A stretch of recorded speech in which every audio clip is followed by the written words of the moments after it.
ప్రపంచ test championship ఫైనల్లో south Africa విజయం దిశగా పయనిస్తుంది. ఆస్ట్రేలియా నిర్దేశించిన 282 పరుగుల లక్ష్యం టార్గెట్గా బరిలోకి దిగిన దక్షిణాఫ్రికా మూడో రోజు ఆట ముగిసే సమయానికి 213/2 స్కోరుతో నిలిచింది. ఇక విజయానికి 69 పరుగుల దూరంలో ఉన్నారు. ప్రస్తుతం మార్క్రమ్ సెంచరీ, బౌమా హాఫ్ సెంచరీలతో క్రీజులో ఉన్నారు. ఇంకా 2 రోజుల సమయం ఉండడంతో దక్షిణాఫ్రికా గెలుపు దాదాపు ఖాయమైనట్లే భావించవచ్చు. ఈ మ్యాచ్లో విజయం సాధిస్తే 77 ఏళ్ల సుదీర్ఘ నిరీక్షణ తర్వాత సఫారీలు మరో ఐసీసీ ట్రోఫీని ముద్దాడనున్నారు.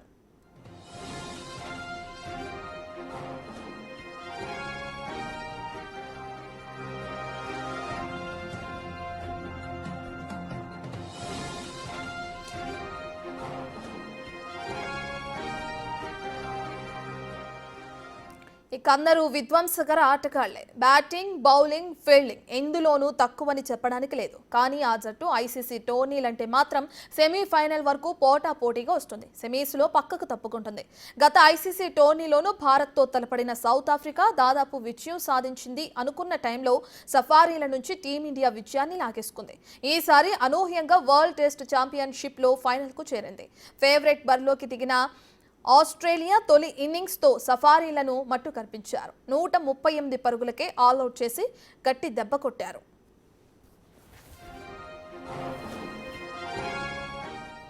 అయితే పీకల్లోతు కష్టాల్లో కూరుకుపోయిన దక్షిణాఫ్రికా జట్టుకు ఎంగిడి రబాడాలు తిరిగి ఊపిరిపోశారు. ఆస్ట్రేలియా సెకండ్ ఇన్నింగ్స్లో 7 వికెట్లు పడగొట్టి తక్కువ స్కోర్కే కట్టడి చేయడంతో 282 పరుగుల లక్ష్యాన్ని దక్షిణాఫ్రికా ముందు కివీస్ ఉంచింది. అయితే సెకండ్ ఇన్నింగ్స్లో బౌమా, మార్కమ్స్ అద్భుతంగా రాణించడంతో విజయానికి చేరువయ్యారు. విజయానికి అడుగు దూరంలో నిలిచారు. అయితే ఇవాళ ఏదో అద్భుతం జరిగితే తప్ప దక్షిణాఫ్రికా విజయాన్ని ఆస్ట్రేలియా ఆటగాళ్లు ఆపలేరు. మరి కివీస్ ఆటగాళ్లు ఏం చేస్తారో చూడాలి.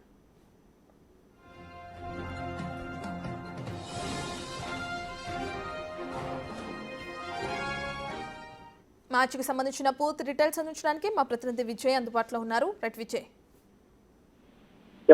అయితే world test champion final match లో సౌత్ ఆఫ్రికా అదరగొడుతుందనే చెప్పాలి.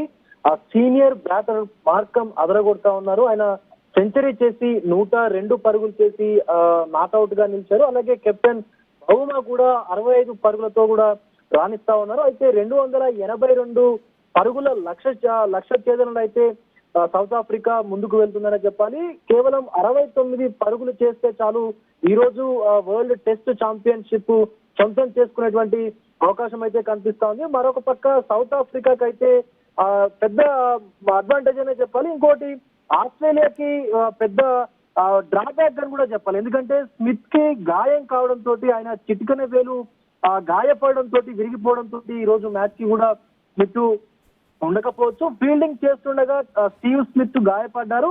స్టార్క్ బౌలింగ్ లో బౌమా ఇచ్చినటువంటి క్యాచ్ ని పట్టేటువంటి ప్రయత్నంలో స్లిప్ లో ఫీల్డింగ్ చేస్తున్నటువంటి స్మిత్ కుడి చేతి చిటికన వేలు కూడా పూర్తిగా విరిగిపోయింది. పెద్ద ఎత్తున విలవిల్లాడుతూ కూడా ఆయన ప్రథమ చికిత్స చేయించుకున్నారు. అయినప్పటికీ కూడా ఈ రోజు స్మిత్ ఆడేటువంటి అవకాశం కూడా కనిపించట్లేదు. అయితే ఫిజియోథెరపీ ప్రాథమిక చికిత్స అందించినప్పటికీ కూడా అనంతరం మెరుగైనటువంటి వైద్య సేవల కోసం అలాగే స్కానింగ్ కోసం ఆయన్ని ఆసుపత్రికి కూడా తరలించారు. మరొక పక్క సౌత్ ఆఫ్రికా క్రికెటర్ మార్కమ్ మాత్రం సరికొత్త ఘనతను కూడా సాధించారని చెప్పాలి. సౌత్ ఆఫ్రికా స్టార్ క్రికెటర్ అయినటువంటి ఎయిడెన్ మార్క్రమ్ అయితే సరికొత్త ఘనతను కూడా సాధించారు. 29 ఏళ్ల తర్వాత ఐసీసీ ఫైనల్స్ లో ఆస్ట్రేలియా పైన సెంచరీ చేసినటువంటి ప్లేయర్ గా కూడా ఆయన రికార్డుల్లోకి ఎక్కారు. ఇక వరల్డ్ టెస్ట్ ఛాంపియన్ ఫైనల్లో ఆసీస్ పైన మార్కమ్ మనం చెప్పుకున్నట్టుగానే శతకం అంటే 100 పరుగులు సాధించి 102గా ఉండి ఆయన నాట్అవుట్ గా కూడా నిలిచారు.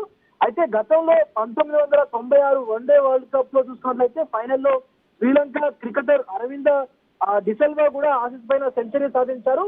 అయితే ఇదిలా ఉంటే కేవలం ఇక 69 పరుగులు మాత్రమే లక్ష్య ఛేదనలో భాగంగా అయితే మిగిలి ఉన్నాయి. కాబట్టి ఖచ్చితంగా ఈ రోజు సౌత్ ఆఫ్రికా ఖచ్చితంగా ఈ వరల్డ్ టెస్ట్ ఛాంపియన్షిప్ అయితే విన్ అయ్యేటువంటి అవకాశాలు అయితే 100% కూడా కనిపిస్తా ఉన్నాయి. ఏదో ఒక మ్యాజిక్ చేస్తే తప్ప అటు ఆస్ట్రేలియా కప్పుకి కొంచెం దూరంలో వచ్చినా కూడా మనం ఆశ్చర్యపోనక్కర్లేదు. సో ముఖ్యంగా అయితే ఈ రోజు ఖచ్చితంగా South Africa world test championship అయితే సొంతం చేసుకునేటువంటి అవకాశాలు బలంగా కనిపిస్తా ఉన్నాయి. Ratna. Right, thank you Vijay.